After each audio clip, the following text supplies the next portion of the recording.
Hebrews chapter 7. For this Melchizedek, king of Salem, priest of the Most High God, met Abraham after returning from the slaughter of the kings, and blessed him, and Abraham apportioned a tenth of everything. He is first, by translation of his name, King of Righteousness, and also King of Salem, that is, King of Peace. He is without father or mother or genealogy, but having neither beginning of days or the end of life, but resembling the Son of God, he continues a priest forever. See how great this man was, to whom Abram paid tithe, gave tithe of all the spoils, as though those descendants of Levi, and those descendants of Levi who receive priestly office have a commandment in the law to take the tithe from the people, that is from their brothers, though this is also descendant of Abraham. But this man does not have a descent from them, who received tithe from Abraham, and blessed him who had the promise. For it is beyond dispute that the inferior is blessed by the superior. It's beyond dispute that the inferior is blessed by the superior.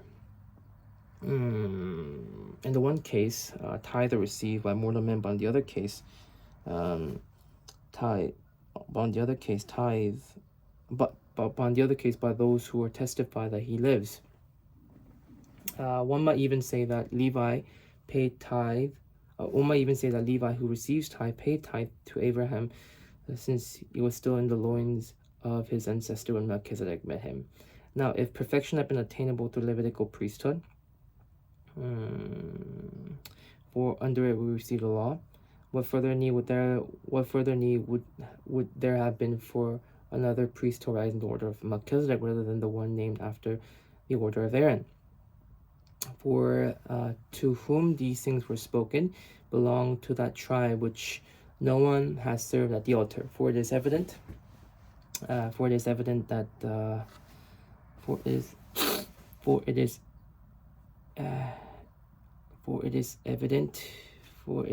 our Lord was a descendant of Judah.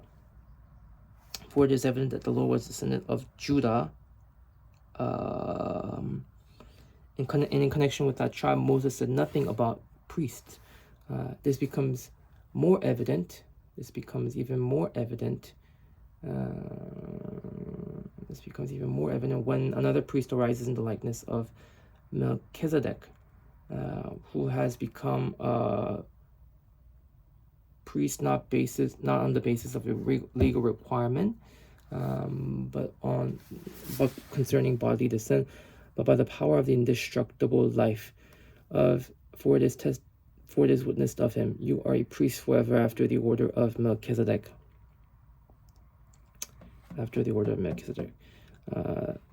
Then, for on the other hand, former commandment is set aside because of weakness and uselessness, for law made nothing perfect. But on the other hand,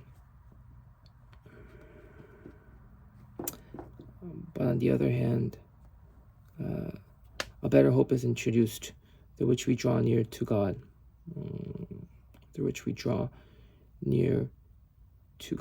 And it was now without an oath. For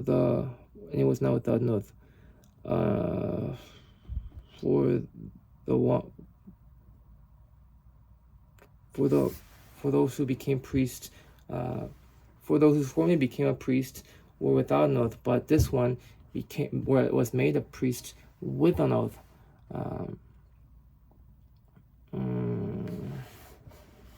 By one who said to him, "The Lord has sworn will not change his mind. You are a priest forever." This makes Jesus makes Jesus a guarantor of a better covenant. This makes Jesus the former priests were many in numbers because they were not able to because they were prevented by death to continue in office.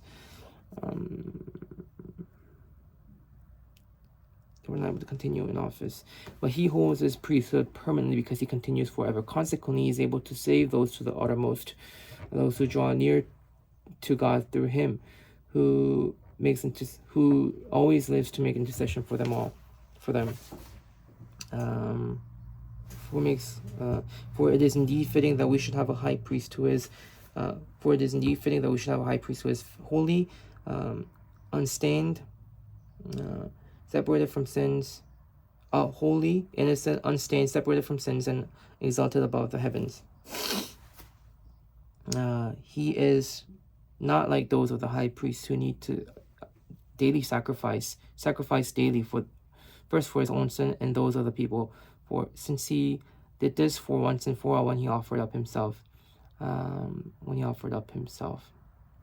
For the law appoints men in the weakness of as high priest, but the word of the oath which came later than the law appoints the Son, who has been made perfect forever.